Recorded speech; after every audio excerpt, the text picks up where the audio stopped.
मातृदेवो भव,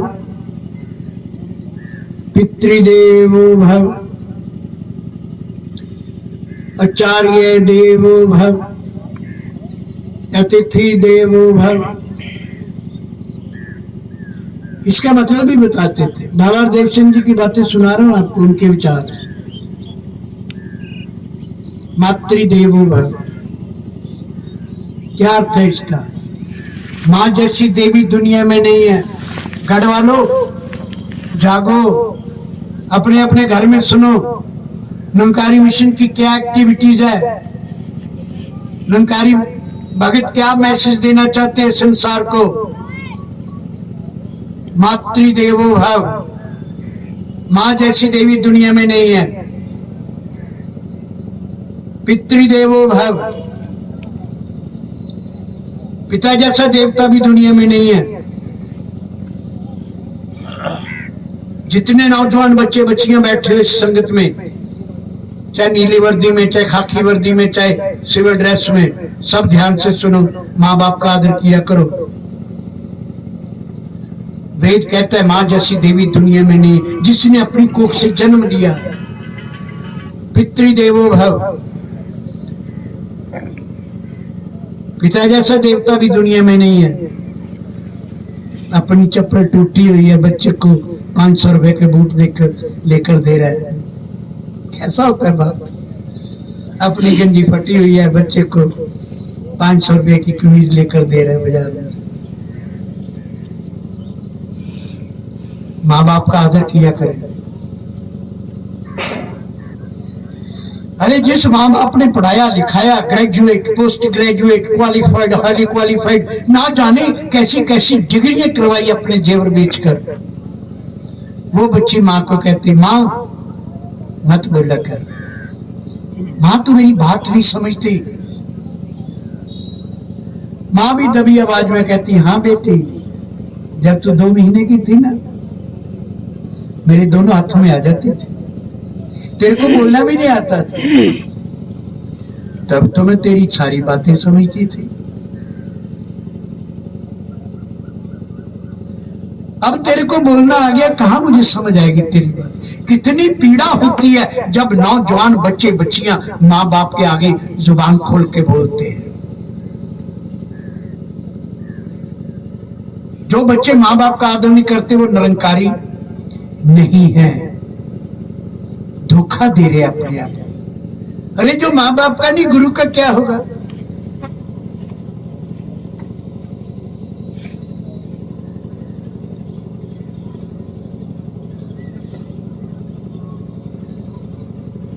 माँ बाप का आदर किया करो।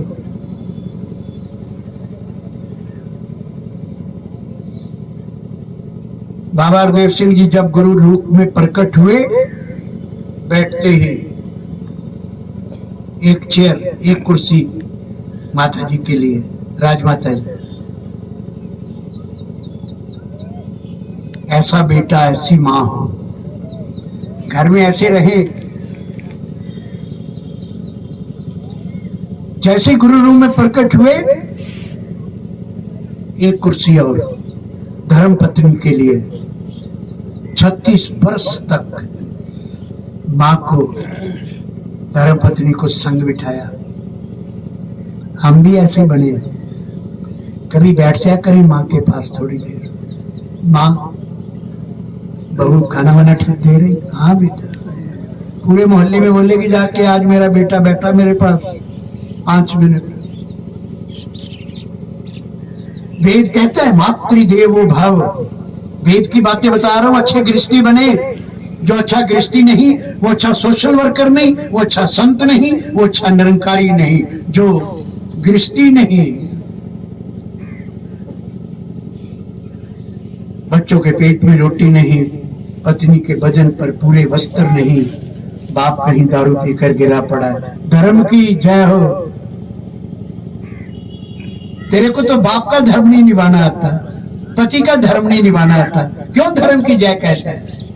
अच्छा बाप तो बन पहले, बच्चों की परवरिश तो कर ठीक ढंग से, पत्नी का आदर तो कर जिसने तेरी कुल बढ़ा दी आगे। मातृदेवो भव। माँ जैसी देवी दुनिया में नहीं।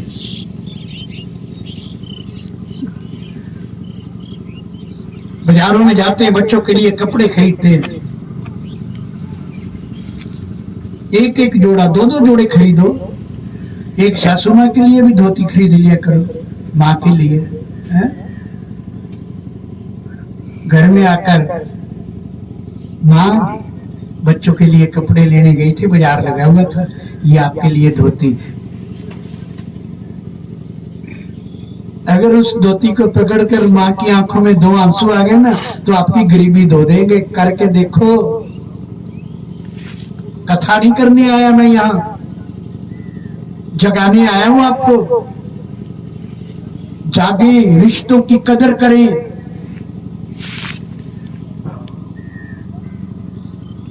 जो मां का रिश्ता नहीं निभा सकती, वो गुरु के साथ कैसे निभाएगी?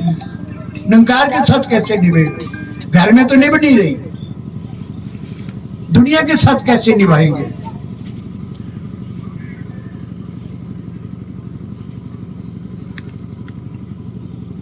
मां को, बापू के लिए भी एक धोती कुर्ता, पिताजी आपके लिए। अरे जिस मां के लिए धोती लेकर आओगे, रात को नींद नहीं आएगी मां को। सुबह उठते गांव में 10 घरों में बीच वाली बहू लाई है ये। ऐसे बनो निरंकारी महात्माओं। ऐसे युग बदल गया है। अब सतगुरु माता सुदीक्षा जी महाराज आ गए हैं।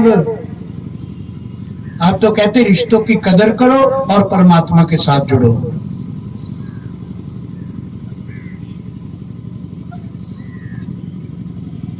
हिमाचल प्रदेश में 15-20 वर्ष पहले टूर पे गए हम। वहां एक समागम हुआ। शिमला से 30 किलोमीटर ऊपर एक थ्योग जगह है। 5 घंटे से 8-10 हजार की गैदरिंग, पूरे पहाड़ के जोन का समागम था।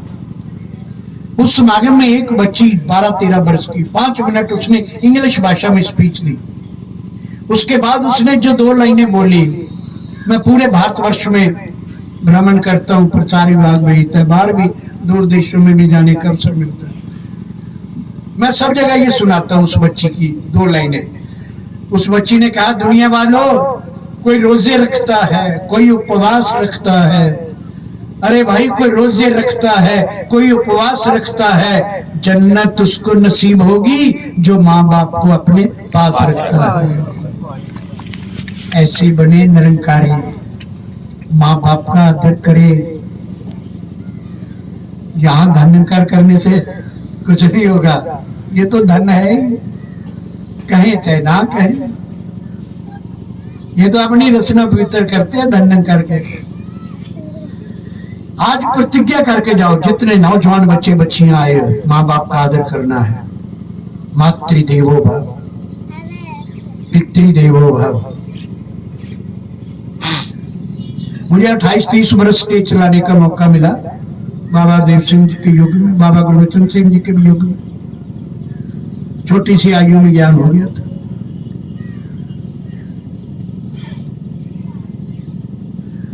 बाबा देव सिंह जी एक बार विचार कर रहे, इतवार की संगत में त्रिवेणी बैठे सुन। बाबा जी कहने लगे, पहले तो माँ बाप आते थे, आकर कहते थे, बाबा जी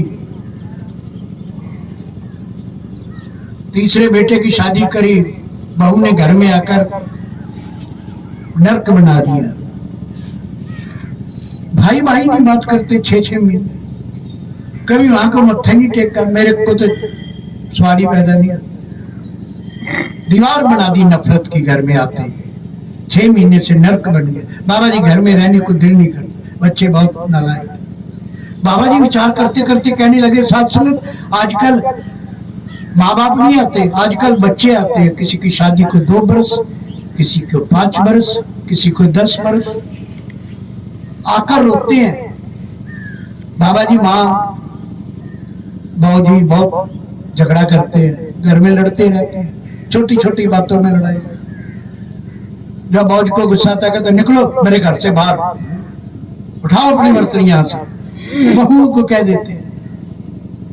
बाबा हरदेव सिंह जी के विचार सुना रहा हूं, जिनको याद करके अभी भी हम रोते हैं। रात को 12-1 बजे के कैलेंडर देख ले बाबा हरदेव सिंह जी का तो रोते हैं। अरे नीला कुर्ता, काला कुर्ता, हाथ में डांडिया, डफली, कैसी कैसी लीला रची थी उस बाबा ने हमें इधर जोड़ने के लिए, निरंकार के साथ जुड़े रहे। भगत प्रेम के बंधन के अंदर प्रभु का नियम बदलते देखा, अपना मान टले टल जाए, भगत का मान न टलते थे। इतना प्यार करते बाबा हरदेव सिंह जी आपको। भगवान भगत के बस में होते हैं, लेकिन अब नहीं। अब तो भगवान के बस में चलना पड़ेगा, सतगुरु माता सुदीक्षा जी के बस में चलना पड़ेगा। बहुत हो गया वो, मन मर्जी में बहुत हो गई। बाबा जी कहने लगे आजकल बच्चे आकर रोते हैं, माँ बाबू जी बहुत, बीबी बहुत तंग करती है, रात को 10-10 बजे तक लड़ते रहते हैं, झगड़ा करते रहते हैं, गालियां देते हैं। तो बाबा जी कहते हैं जब बच्चे आकर मेरे आगे रोते हैं मेरी आंखें भी नम हो जाती है। मैं स्टेज चला रहा था, तो मेरी ड्यूटी थी, मैं आगे बैठा। बाबा जी कहते हैं उस समय मेरी आंखें भी नम हो जाती जब बच्चे आकर शिकायत करते हैं कि माँ बाप घर में हुड़दंग मचाते हैं, लड़ाई करते हैं। अब बताओ जब गुरु की आंखें नम हो जाएंगी तो कहां बचेगी दुनिया। ये तो वो आंखें हैं जो भगवान कृष्ण कहते हैं अर्जुन जब मैं एक आंख खोलता हूं तो संसार की उत्पत्ति करता हूं, आंख बंद करता हूं तो महाप्रलय करता हूं। सतगुरु की वो आंखें होती है। गढ़वालों जागो, संभल संभल के चलना। बच्चों से उम्मीदें करते हैं बेटी लायक हो, बहू लायक हो, बेटा लायक हो। माँ बाप को भी तो संवरना पड़ेगा। 70-70, 80-80 साल की आयु हो गई और अभी भी घर में उंगली घूमती है। हे बहू लोटा उठा, तौलिया उठा। कहती मैं बच्चों को तैयार कर रही हूँ, स्कूल जाना है, कल से पढ़े हैं ऐसे। कोई समझदार हो तो कहना माता जी आप उठा लो, आप भी तो इस घर की बहू हो। बूढ़ी होगी तो क्या, इस घर की बहू है तू भी। पर अभिमान कहाँ ना। सबरी माँ बाप को भी संवरना पड़ेगा। बच्चों से उम्मीदें करते हैं। जो बहू 20 वर्ष से आपके घर में आई है, 2 पोते 1 पोती दे दी, कोई 8 वर्ष का, कोई 12 वर्ष का, कोई 14 वर्ष का। कभी उसके सर पर हाथ रख के कह दे बहू तू बच्चों को तैयार कर, मैं बर्तन मल देती हूँ। ऐसे आंखों में आंसू आ गए ना बहू के कि आज मेरी माँ का हाथ मेरे सर पर आया। गरीबी दूर, दरिद्रता दूर। हमारे घरों में बरकत क्यों नहीं होती? हमने बहू बेटियों की इज्जत नहीं करते। लाखों लाखों रुपए कमाते हैं छिन्न भिन्न। निरंकारी राजमाता जी तो अपने विचारों में अक्सर कहते थे जिस घर में माँ दुखी उस घर में से बीमारी नहीं निकल सकती। जिस घर में बेटी दुखी है उस घर से कला कलेश नहीं जा सकता। जिस घर में बहू दुखी है उस घर में तो लाखों लाखों रुपए कमाएंगे, छिन्न भिन्न हो जाएगा, बरकत नहीं होगी। सम्मान करे नारी का, माँ का आदर करे, बेटी का आदर करे, बहू का आदर करे, बाप का आदर करे। अब तो नारी रूप में प्रकट हो गया निरंकार। अब तो हमें और बचकर चलना चाहिए।